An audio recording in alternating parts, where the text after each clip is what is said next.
Bună, dragilor! Bine ați venit la Miha în bucătărie! Astăzi Miha are o nouă surpriză pentru dumneavoastră și anume prăjitură albă ca zăpadă. Pentru că n-am făcut-o deloc și vreau să vă arăt cam cum procedez eu pentru această prăjitură. Cam ce ingrediente folosesc, cât și cum. În descrierea filmului vă uitați pe parcursul filmului de la început și până la sfârșit ca să vedeți modul de preparare detaliat și toate ingredientele la purtător. Așa că voi porni cu această prăjitură albă ca zăpada prin a pune într-un bol un singur ou. O să fac o porție mică. Dacă vreți, dublați cantitățile. Scrieți în comentarii de unde mă urmăriți și eu vă salut. Vă pup cu mare drag. O să pun zahărul. Vă scriu cât am pus eu, dumneavoastră puneți după gust, cât vreți de dulce, cât vreți de aromat. O să bat puțin oul.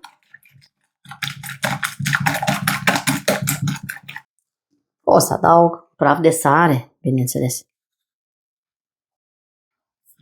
Și amestec în continuare.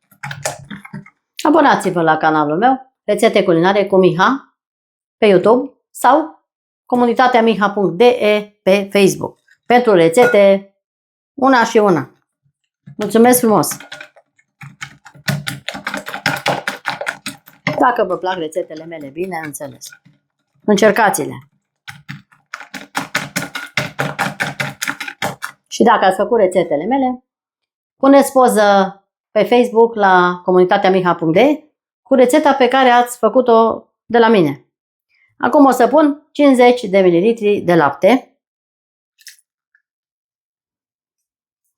Voi amesteca 50 de ml de ulei. Ulei de care vă place. Amestec. Aici am jumătate de linguriță de amoniac,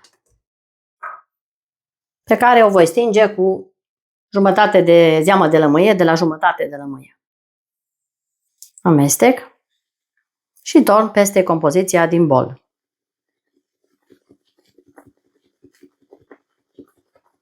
Este una dintre preferatele familiei noastre, această prăjitură, și vă invit să o preparați.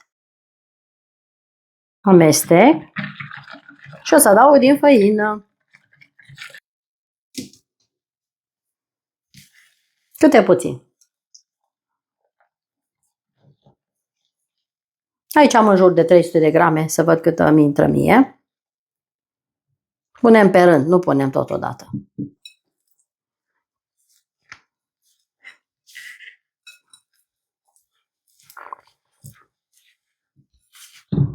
Este o rețetă extrem de ușor de preparat și extraordinar de gustoasă, cu gustul acela intens de lămâie, așa cum ne place nouă. Trebuie să facem foi subțiri. O să scot această lingură și o să amestec cu mâna bine spălată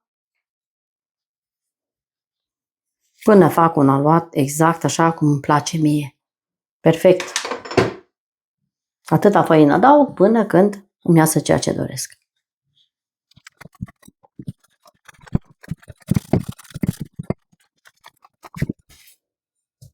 Pun pe masa de lucru și o să frământ pe masă pentru că este mai bine. Până devine un aluat moale și nelipicios.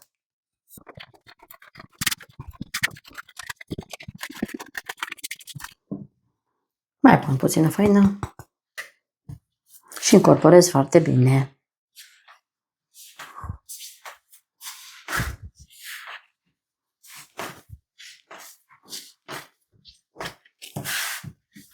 Nu punem mai mult decât cere aluatul, pentru că nu este voie.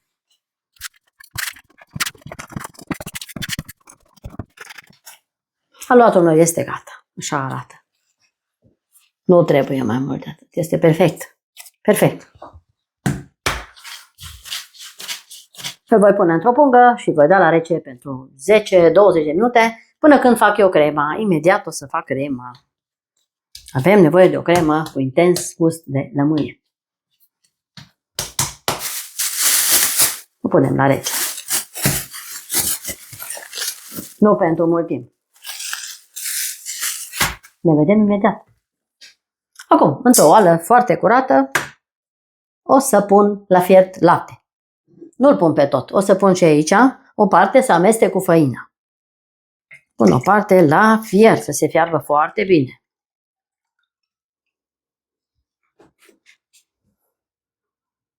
Dau drumul la foc. Aici pun o parte de lapte. Am 500 de mililitri de lapte, unde o să pun zahărul. Direct să fiarbă. O să pun un zahăr vanilat, un pliculeț, coajă de la o lămâie, zeamă de la o lămâie, o vom adăuga mai târziu. Acum punem făina peste laptele rece și voi amesteca foarte bine făina cu laptele. Să nu aibă cocoloașe. Mai am nevoie și de unt, dar la sfârșit, după ce se răcește crema mea. Este o rețetă foarte veche. Crema aceasta de lămâie este foarte cunoscută, antică și de demult. Toată lumea cunoaște această albă ca zăpada. Amestec bine, bine și voi turna peste laptele care fierbe. Până fierbe crema, dumneavoastră apăsați clopoțelul pentru a primi notificări. Mulțumesc frumos! Am amestecat foarte bine. Acum torn direct în oala care fierbe. Și amestec până se îngroașă. Faceți crema cât de dulce vă place. Eu vă scriu cât am pus eu. Pun în bolul acesta curat, uscat și să se răcească, bineînțeles. După care, la sfârșit, când este rece, vom adăuga și zeama de lămâie, bineînțeles, untul frecat spumă dinainte. Așa arată crema mea. O acopăr și o dau la rece. O să pun o folie alimentară direct peste crema mea. Așa? Și acum imediat fac și foile. Aici am pregătit o tavă mică, nu fac mare, fac jumătate de porție, v-am mai spus. Acum voi împărți aluatul. Asta la frigider, circa 20 de minute, nu mai mult. Și mă ajute făină, desigur. Dar prima dată îl împart. Împărți egale cât se poate. Voi tăia 4 bucăți. Eu fac 4 foi de data aceasta. Dumneavoastră puteți face 3 sau câte doriți. Fiecare cu liberă alegere.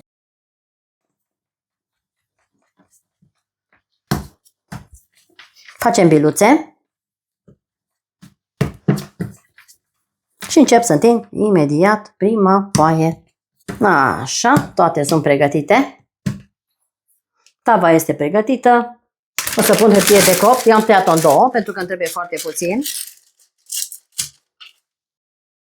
Acum cu un sucitor încing cuptorul la 200 de grade Celsius.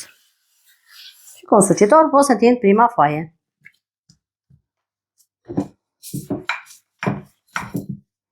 Ne ajutăm de făină.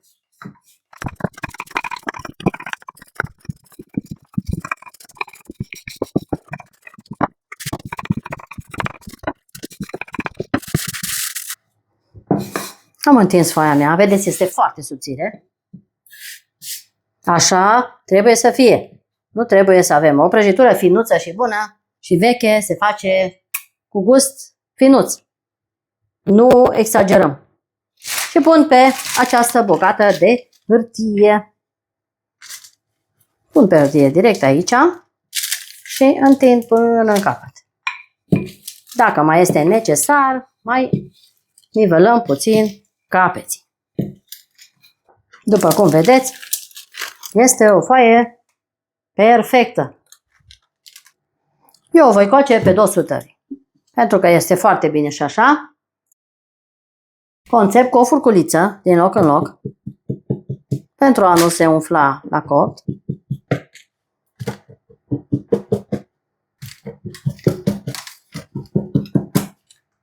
Este o bijuterie de prăjitură. Acum o pun la copt și revin imediat. Dragii mei, nu am stat să vă rețin foarte mult, să vă plictisesc, am copt cele 4 foi. Știți foarte bine, toată lumea știe să coacă foi pe dosul tăvii. Așa mi-au ieșit cele 4 foi la albă ca zăpadă. S-a răcit și crema între timp, numai bine că vom face crema. Acum, într-un bol curat, o să iau 100 de grame de unt la temperatura camerei.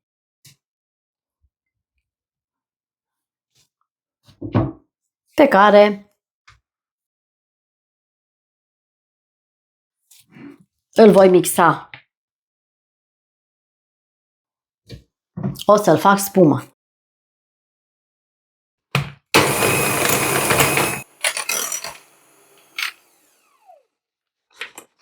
Am mixat untul.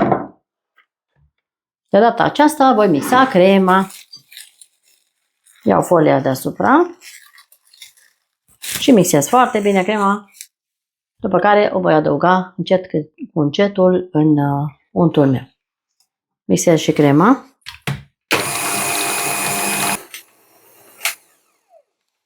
Am făcut o cremă fină, foarte bună și voi adăuga în acest unt din cremă. Acum cu o lingură o să pun în unt puțin câte puțin și mixez foarte bine. Până termin crema de integrat în unt. Până atunci apăsați clopoțelul pentru a primi notificări de la Miha din bucătărie.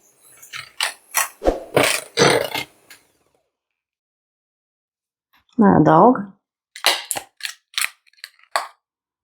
O să o pun pe toată pentru că nu mai e multă. 3 lingurițe, nu e mult. Am adăugat toată crema și mixez foarte bine. Acum mixez foarte, foarte bine. Am amestecat bine. Cu spatula o să iau și de pe margini. O să trebuiască să adaug acum lămâia.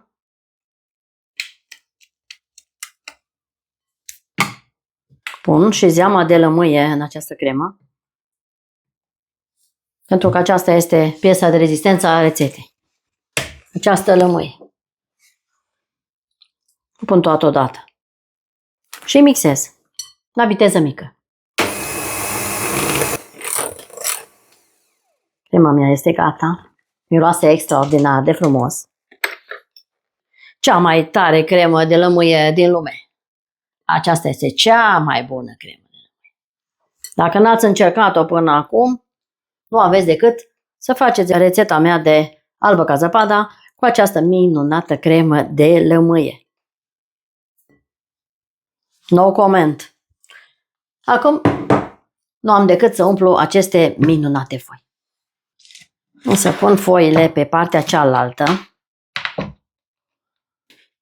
Pun prima foaie și adaug din cremă. O să pun un strat de cremă și o întind pe toată suprafața foii. Nu trebuie exagerat de groasă să fie această cremă. Este o cremă lejeră, absolut delicioasă, foarte ușoară. Bună chiar pe anotimpul verii. Cu lămâie. Este delicios absolut.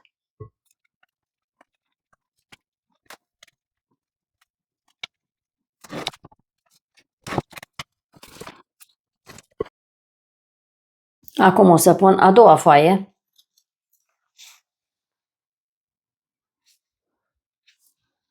La care s-a rupt o bucățică foarte mică, un colț, dar nu are absolut nimic. Colțul este cel mai bun. Apăs, dar puțin, nu mult. Și pun din nou un strat de cremă. Întind crema uniform peste tot, pe a doua foaie. Bineînțeles că puteți face cu 3 foi, nu trebuie să faceți 4. Asta este ideea mea, dar faceți cu 3 foi. Dacă nu vreți atât de subțiri să fie. Dar este o prăjitură mai fină, mai elegantă, mai subțire. Prăjitura noastră veche, cu lămâie, cu făină, lapte, bătrânească de mult. Rețeta bunicilor, desigur, este veche. Pun încă un strat, încă o foaie, apăs puțin pentru a se suda foile de cremă și mai pun încă un strat de cremă, întind și tot așa până termin toate foile. Scrieți în comentarii dacă și dumneavoastră sunteți pasionați de așa ceva. Pentru că eu sunt foarte pasionată de mic copil. Un simplu hobby a ajuns o mare pasiune. De aceea m-am hotărât să împărtășesc cu dumneavoastră pe YouTube tot ceea ce eu știu să fac, ceea ce am învățat de la părinți, de la bunici, de la toți. Vreau să vă arăt și dumneavoastră. Așa m-am hotărât. Scrieți în comentarii ce hobby aveți dumneavoastră. Ce vă place să faceți ca și hobby, nu ca și meserie. Eu nu sunt nici cofetar, nici bucătar de meserie. Fac din plăcere pentru dumneavoastră. Aceasta nu este meseria mea de bază, deloc. Este doar pasiune și rămâne o pasiune mare. Așa că voi pune și ultima foaie, peste care voi așeza încă un strat de cremă de lămâie. Pun toată și uniformizez peste tot.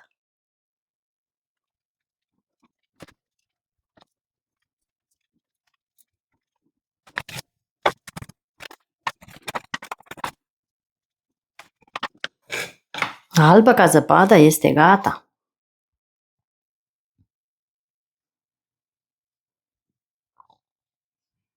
Este albă ca zăpada. Și ca să fie și mai albă ca zăpada, trebuie să o împodobim cu fulgi de cocos. Acum o să pun nucă de cocos pe toată suprafața acestei minunate opere de artă. Opere de artă. Pentru mine este o prăjitură foarte, foarte bună.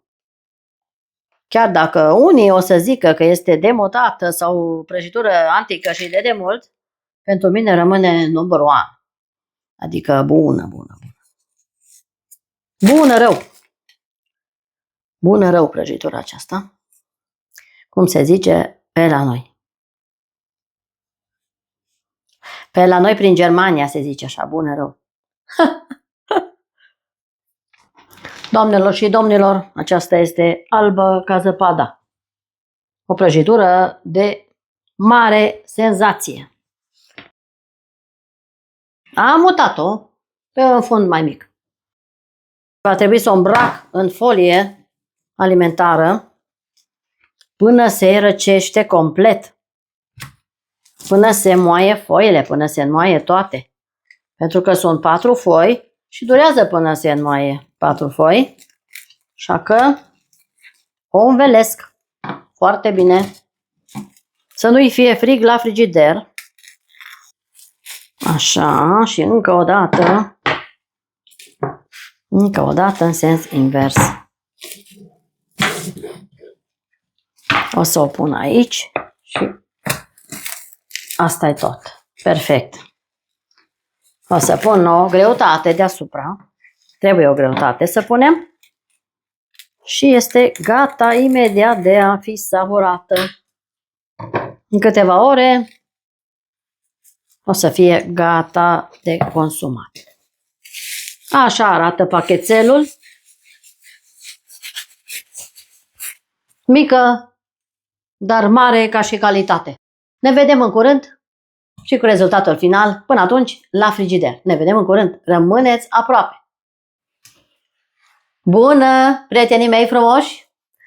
Am revenit cu prăjitura care a stat o noapte la frigider, albă ca zăpada. Și este o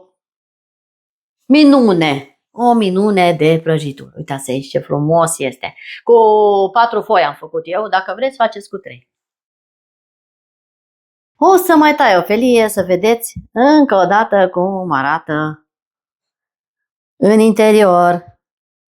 Deși am tăiat marginile, am lăsat-o să se așeze foarte bine la frigider peste noapte, ca să pot să tai să vă arăt minunea. Arată impecabil, albă ca zăpada. Și deasupra am pus cremă și fulgi de cocos. Are gustul acela plăcut de lămâie, multă lămâie. Încercați rețeta cu mare încredere. O să gust să văd și care este gustul.